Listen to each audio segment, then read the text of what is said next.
Ask me how I'm living, I'm telling them great. Ask me how I did it, I'm telling them grace. Yeah. Hey, ask me how I did it, I'm telling them grace. Ask me how I'm living, I'm telling them great. Ask me how I did it, I'm telling them grace. Ask me how I'm living, I'm telling them great. New me, no time to waste. Look at me and see I don't play. I keep running, no out of shape. Need a hero, go find a cake. All right, everybody, welcome to The Real Love in Basketball. I am your host tonight solo, Coach Lee, representing the NCAA seminar for the We Over Me Summer Bump Classic. So, ideally, when you guys see us, it's me and my partner, my husband, Daryl, here. But tonight, I have some lovely replacements that, I mean, they can't replace my boo, but just saying. We got some good information that we want to share tonight, but we got to share from some authentic and experienced people. First, we have Mr. Keith Willis, who is a former NFL player as well as a now turned entrepreneur. And we have Mr. Daryl Mackey, who is an NCAA expert because he has put 2 children through it, as well as played himself. As well, are you a Hall of Famer too? I don't know if we've jumped there yet. No, not yet. We haven't got our sign yet. No. Okay. So we will have a nice conversation tonight around the NCAA process from the experts, from the parent standpoint, and then we're going to turn it into the athletes. So we hope you guys enjoyed tonight's seminar. Well, welcome, fellas. Welcome. I appreciate you guys coming out tonight. Keith, tell us, like, real quick about yourself, because I know between the two of y'all can talk. So let's have a real quick conversation. Yeah, so I'm from Norfolk, Virginia. I coming out of high school, I was a 2-sport athlete. Played 4 sports, but I got recruited heavy for 2 sports, football and basketball. Very fortunate where I took care of business as far as on and off the court. I had over 100 scholarship offers between both sports. I was 5-star in both sports, and ended up going to Virginia Tech. Played both sports at Virginia Tech. Ended up sticking with football, full time after that. I was very fortunate to go into the draft and be picked up by the Packers, the Browns, Seahawks, and Chiefs. Had a great career, enjoyed it, played against some of my idols. And then from there, I just went in and started my businesses, and I've been in business now for myself for about 17 years. And I'm super grateful, created a great living for me and my family, and super grateful to be connected to Daryl Lee and this whole organization and seeing how much it's grown. All right, Mr. Mackey, can you top that? I'm excited to be on the panel and being able to be part of something that's I've watched being built and reach several people. My background goes back a little further than a lot of the younger people that are on the panel. Was a scholarship athlete, did go JUCO, did it 4 years. Played overseas, came back looking to make millions of dollars, but I found myself in education. So I do have 30 years under my belt in terms of teaching. My 4 kids have set a lot of records on the high school level. Oldest daughter, she blessed us with a grandchild, but she went on to cheer in college. She played softball. My second child, she was lacrosse. So she did 2 years lacrosse, got a degree from WVU. My son set a lot of records, all-time records, did a tremendous thing on the high school level, but now he's at Virginia State as a dual athlete, which I'm real excited about, track and basketball at Virginia State. And then my youngest daughter, you may see her a little bit later, she came out with the 4.0 grade point average from high school. She ended up having a 4.0 in college the first 2 years, and she's going to probably have a 4.0 and finish this thing out at a 2-year school called Shawan.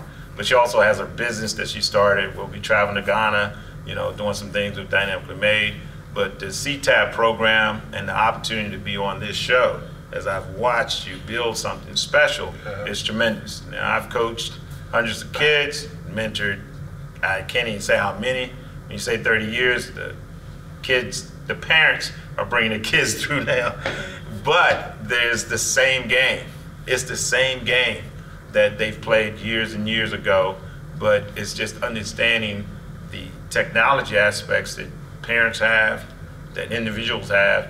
You can get a piece of the pie. So I'm happy to be on the panel to be a servant leader within CTAP. Appreciate it. We appreciate it. So for tonight's episode, please, audience, this is an interactive audience, so if you feel like chuckling, if we make you laugh, anything like that, add to it. It adds to the show, so we love all that kind of stuff. So to kick it off, the NCAA, okay? So I'm a parent. I know absolutely nothing. I've heard this NCAA. I see it when I watch March Madness, but I honestly don't know what is it. So what is it, and what do I have to do with it if I have an athlete? Well, the first thing off the back, you need to make sure you publish the clearinghouse. I mean, that's the first thing you need to do right when your kid gets to high school. From there, you have to understand where you are in the recruitment process. I tell people all the time, like, you understand what the process is about, the timelines, the quiet periods, the active periods, get a feeling how coaches feel about you, and you need to figure out these things so you can the NCAA recruitment process is not sometimes like a huge dream, like, oh, I want my son to go to Kansas, and he's 5'8", 140 pounds, and not starting on the high school varsity team yet. You know what I mean? It's a very realistic process where I tell people, understand where you are in the recruitment process, get a feel of what people feel about your kid, and don't take it personal, and then act accordingly from there. So there's a lot more to it, but that's a short answer right now. Now we also need our grades, right? Well, I'm gonna chime in there. Yeah, I'm just gonna apologize to whoever's watching the show. I'm the guy you're not really gonna want to say, oh, that's great. The bottom line is the NCAA has rules and standards, but the standards are based on students getting education. Yeah. You can't just go to college and just play sports. I mean, I don't care if you're 7 foot, 6'9", you have to have some type of grade so they can get you in. Then it's the eye test. I've been blessed to have, extra long hands, feet, but I'm only 6'5". And I just made it into the eye test. Everything below 6'5", we're in a pool like way by yourself. 6'7", yeah. Okay, 6'7". You can be in the conversation. Yeah. You have to have grades, first of all. You have to, as a parent, understand that an athletic scholarship is a percentage of less than 1. Absolutely. When you say D1. Yeah. D2, it gets about 5%. That's if you have some grades to get in. And D3, they'll give you a package, but it's an academic package so you can play sports. So the goal is, as parents, first is vet your kids' transcripts. See what kind of academic money. You get scholarships, way more scholarships on academics, on the color of your skin, or the community you live in, and it's called merit money. Grants, scholarships, and merit money is where you start. Division II schools will actually take that academic money and supplement it with some athletic money. Right. Very much But so. if you can't get no academic money, you're hurting the pool of money. And I know there's some eye test people that are saying 3.5. If you're not saying 3.0, you're really dreaming, and you should be working on your 2K game or whatever you do, because it ain't gonna happen. It's not gonna happen. That's true. That's true. I mean, I think it's an important conversation to have, because I think a lot of times that these kids have unrealistic expectations of what college looks like. You know what I mean? Like, I think a lot of them think, well, I'm good, but I don't got to worry about the books because I'm nice. Everybody's talking about me and I'm a top dog, but this is the missing element, how much work needs to be put into the educational side, right, Keith? Absolutely. I mean, I know we's coming through, and it's changed a lot as far as like how kids are recruited now versus back when we came through. But the one thing that hasn't changed, you guys still do the work. And I've worked with plenty of kids between basketball, and especially in the football space, of getting kids to college. And the one thing I tell when coaches come into my office, the first question they ask me, they already know if they think you can play, they wouldn't show up. So they already know you can play. First is like, does he have any grades, and what type of kid is he? Exactly. It's academics and character, and then they talk about the actual sport, right? And if you're not taking care of your grades right now, you literally have no chance, because especially like you said, the eye test is huge. Like, I've seen guys get full rides because they're 6'7", because they're 6'9", and they're average players. So they feel like they can coach that because you can't coach height. So if you're somebody here, like there's a bunch of 6 foot point guards in around the country. So what's going to separate you, right? Everybody can play, everybody can handle the ball, everybody wants to shoot a three these days. But what's going to separate you is that classroom. And what they don't want to see is you come your first 2 years of high school and just do what you want to do. And then you realize you got an opportunity to go to college, all of a sudden you want to try to get all A's. To me, as a college coach, that means you have no drive, it's inconsistency. So my thing is, if you hit a rough spot in college off the field, is your grade's going to fall. And now you're a liability to the program and maybe cost my job. Or I'm going to take a kid from Arkansas who's the same exact height, has the same type of ability that you have, but his grades were consistent through high school, so I know what I'm going to get from him on the court as well. So you have to be very careful of not falling into the trap of, okay, yeah, I'm going to just chill out my first 2 years, and that's it. And on top of the grades, what are you doing all outside? What are you doing community service-wise? What programs are you going to have? What impact are you making in the community? Are you in band? Not just in band, but are you the lead person in the band? Are you the lead person in the choir? Are you the lead person in whatever, FBA, whatever. FBLA. FBLA, that's what it is. It's been a while. Yes. But are you a leader are you a leader in the school building? Yes. Because when coaches come, let me tell you, they don't just talk to the coach. They talk to the teachers, the guidance counselors, the cafeteria staff, the janitors. They talk to everybody. They want to know what type of kid they're getting. Now you gonna act well in front of us because we affect your future. But how do you treat somebody that you have no idea the impact they can make in your life? So let's piggyback off of that, Yeah, because that is my biggest thing as an athlete: character. Oh, I got man. Your character, right? I think, especially in today's day and age, these kids have no idea. Like, I feel like we might have acted kind of like them, but ours was undercover because we ain't had social media, right? Yeah, so we couldn't act psycho like they do got now. me on social media back then. right. So with that being said, I think a lot of kids don't recognize how much their character impacts their future at this stage. Especially, like we said, we have the social media, we have the videos that, okay, in the moment, I'm gonna be quiet and we got it, but then somebody that took it and it went viral. So now you just hurt X amount of years on your career. So let's talk about how important, as a coach, I know as a parent, your character, you're representing me now as my last name, you know what I'm saying, right? But then how's it impactful as a coach and a recruiter? I'll let you go first. Okay. I want to back up a little bit too, because as we're looking at the personal growth and development of a young athlete, prospect, to try to get on a high school team with thousands and thousands of people in the United States, people are being brought from other countries. I'm blessed to be able to go to Ghana with my daughter and her company, and people are asking, can these kids come back over here? Yes, they can, and unfortunately, they're like 6'9", and they're girls, but it's a tremendous pool. But the percentages, I just want to zero on just some percentages. Now, you can Google and change these numbers however you want to look at it. But if you're looking for any type of scholarship, 10% of the job of a high school coach, 10% is just to try to help you get a scholarship. 15% is usually an AAU coach. Because they're not getting paid no contract. Sure are. You're volunteering. Although you might get a stipend, you're really volunteering.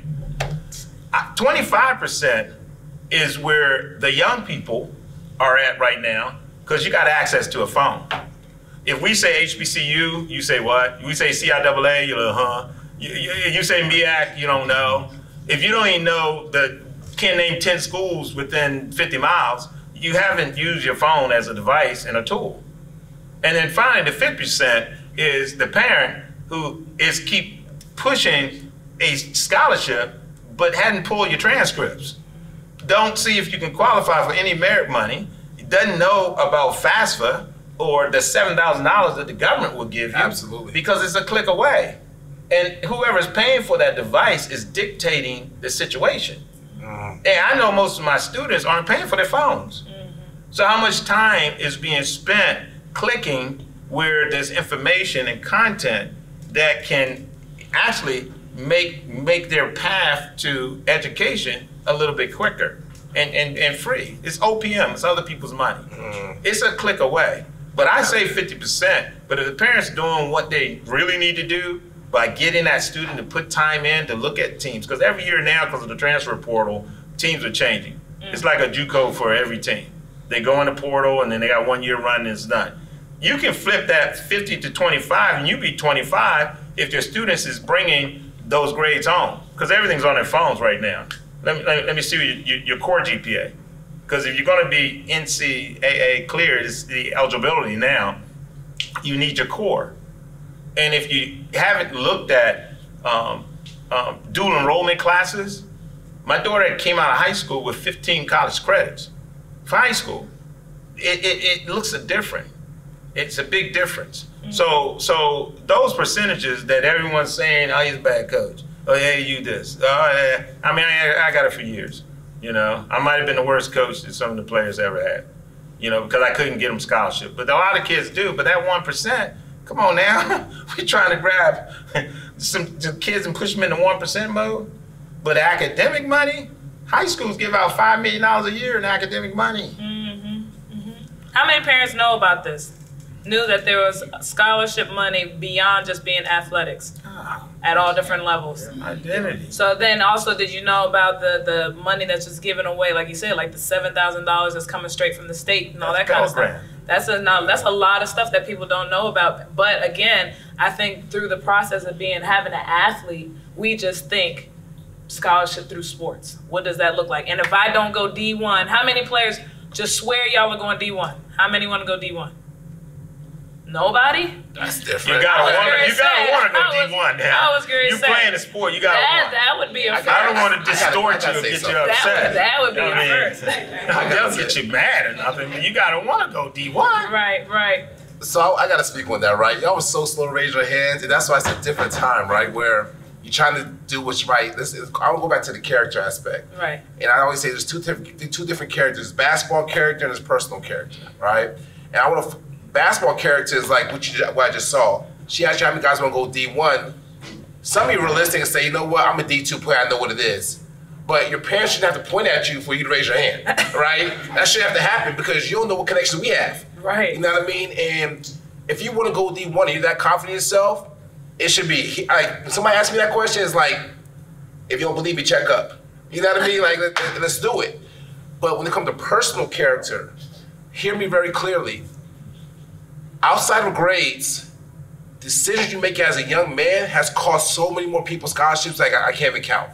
Like every single year, I've seen young men your age from decisions that you make tonight, tomorrow, whenever it is, that will cost you a scholarship, a 4 or 5 year scholarship. And everybody thinks it cannot happen to them until it happens to them. I'm dealing with a kid right now who is a Caucasian kid. He thought it was okay to get on his iPhone, rap a song, use the N-word, and the university pulled his scholarship right away. And now they're trying to press and find the scholarship for him right now. There's so many, and that's just an example. I could be here all night talking about how many kids lost the opportunity. So I want to encourage you, when it comes to your character, that means who are you when the lights are off? Who are you when your parents aren't around? Who are you when coaches aren't watching? Because around me, around him, around us, you give me your best. I already know that. But I'm the person who come around your school building and try to blend in as much as I can and watch you and see how you move. Are you the one saying cursing every 5 minutes, every couple seconds around the corner? Are you the one being inappropriate with women? Are you the one talking crazy to somebody you don't think that can help you? Because that's who you really are. Social media takes people out all the time when it comes to character. Because you think, oh, if I put a story up in a race, it can't be found.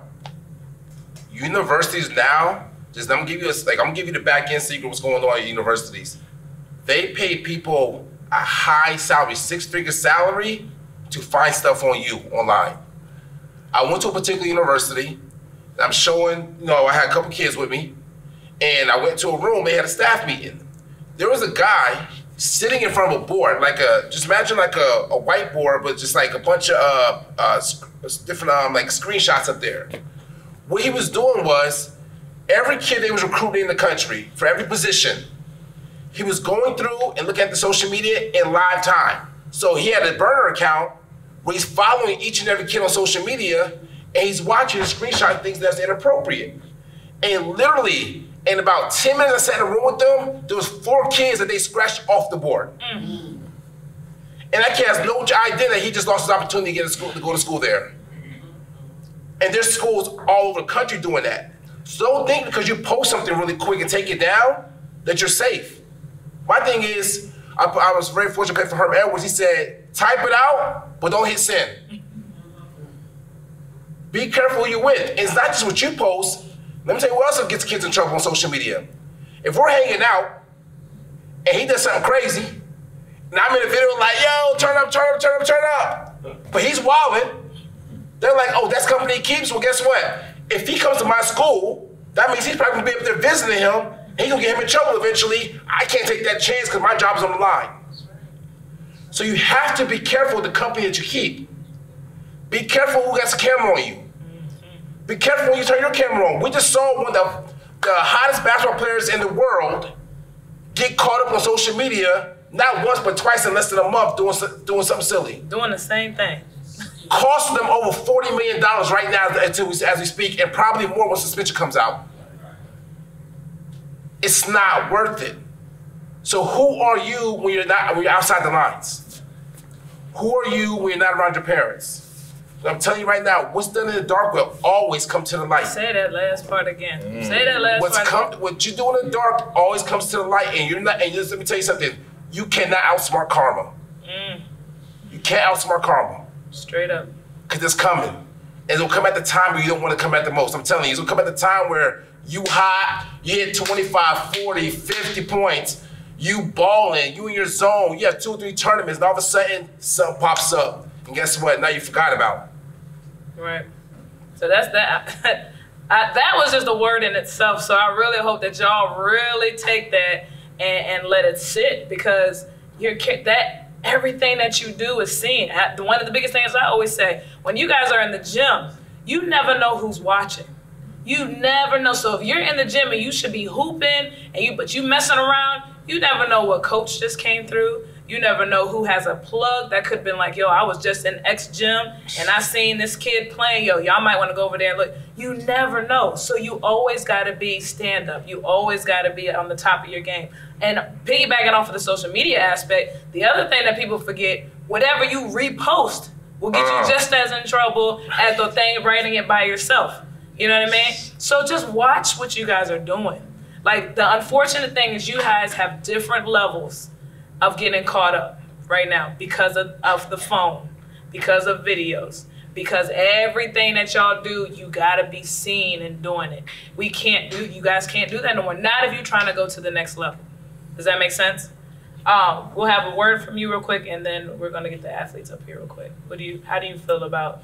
Well, I just want to make one more statement to the young athletes and the parents. As you just heard, I'm sitting next to a dual athlete. You know, my son's a dual athlete. My daughter played multiple sports.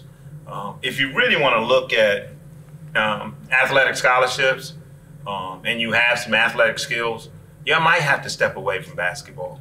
You know, I'm just going to say lacrosse has a lot of money, and that's the sport that has the most scholarships. If you can bowl, you never bowled before, they give bowling scholarships. They do. They offered my son an opportunity to come out on the tennis team down at Virginia State. He never played tennis in his life, but they have money, and they say, oh, you can move your feet. So you got to broaden the scope. You know, if you're a young lady and you can hit that softball, run, and just getting in the conversation to try to get the education is what you have to do. Graduation from high school is a joyous time for a lot of people, but there's a lot of people that are sad. I talk to a lot of students, my 30th year teaching high school, and they come to me in June, like Coach Mackey, you know, I didn't get no offers. No, you might have got a couple of letters, but I told this one young man, he's 6'2", 275. He's got a letter that he was talking about signing to go to school because he didn't communicate back, didn't know much. So the mom's calling me and saying, can I help him out? And I said, there's a possibility, but he might have to go JUCO. He didn't know what JUCO was. And then he said, well, there's just one other thing, Coach. He said, you know, I failed this class and I got to take it over the summer, and then I'll finish in August. I said, my daughter just signed up for classes now. That's the dream. It's over. You know, it was sad. And I do this every year for seniors who are like realizing that, oh, no, do your homework. Do some research. It's a click away. And let me be very clear. There's two things he said. Let me first talk about the last thing he said as far as the young man who had a letter and didn't communicate. Right. I've seen a lot of people earn or miss a scholarship on how to communicate with coaches. You may have a smaller school recruiting you right now, and just because you think you're bigger than that school. You love who loves you. You might have a 1AA school, a Division II school showing you all types of love. And you may say, I ain't no D2 player. I'm not 1AA player. No, the market value is that you're a D2 player, because if you was what you thought you were, they would offer you a scholarship already. So love who loves you back. Because you'll not respond to that person. And let me tell you what happens. When you realize that the bigger schools sign other players, not you, then you can try to circle back with that school, and guess what? They got other commitments from other guys already. Or the way you treat that coach is, say that 1AA coach, a D2 coach, their goal is to move up as well up the college ranks or pro ranks. If you don't treat that coach with respect, and he gets a job from, say, HBCU, which nothing wrong with that, but HBCU, and all of a sudden he's at University of Maryland, and he has the opportunity to come bring you with him, do you think he will? No, because you saw how you treated him when he was at a smaller school. I've had kids get scholarships because I tell all my kids, treat them with all respect. And I've seen guys get elevated, and they came back and got my kids, took them with them. And all of a sudden they have one D1 offer, and they ended up starting for 4 years. But the other point I want to say is, when it comes to dual sports, play multiple sports. You're too young to try to specialize in one sport right now. If you just look at I think the NFL draft, if you look at the first rounders, over 85% of first rounders, they play 2 sports. Majority of the NBA guys, they all play 2 sports at some point. Maybe you get to your end of your junior, senior, when it's, okay, I'm a hooper or I'm a track, then you start specializing in that sport. Right now, at the age 13, 14, 15, I want to know if he can compete. Why can't I play 3 sports? All-American in football, All-American in basketball, all-state in track. So I didn't just go play track, I didn't go run track, I went and tried to compete at the highest level of track because I have pride about me. I'm like, I ain't the fastest guy, but I'm not gonna get last. I promise you that. So I didn't do nothing that made me comfortable in track either. I wasn't a burner, right? But let me tell you what I did. I ran the 110 hurdles so I could learn how to become more athletic. I did the 300 hurdles to build my endurance. I did the high jump, long jump, triple jump, shot put, discus, all that because I was a competitor. I didn't go to All-State on 4 different events. That helped me in my college recruiting because they say, oh, he loves to compete. So I want to encourage you not to specialize right now, compete at a high level while you're in high school, and then when you start getting scholarship offers for that particular sport, then you start to specialize and hone in on that sport. Ask me how I'm living, I'm telling them great. Ask me how I did it, I'm telling them grace. Yeah, hey, ask me how I did it, I'm telling them grace. Ask me how I'm living, I'm telling them great. Ask me how I did it, I'm telling them grace. Ask me how I'm living, I'm telling them great. New me, no time to waste. Look at me and see I don't play. I keep running, no out of shape. Need a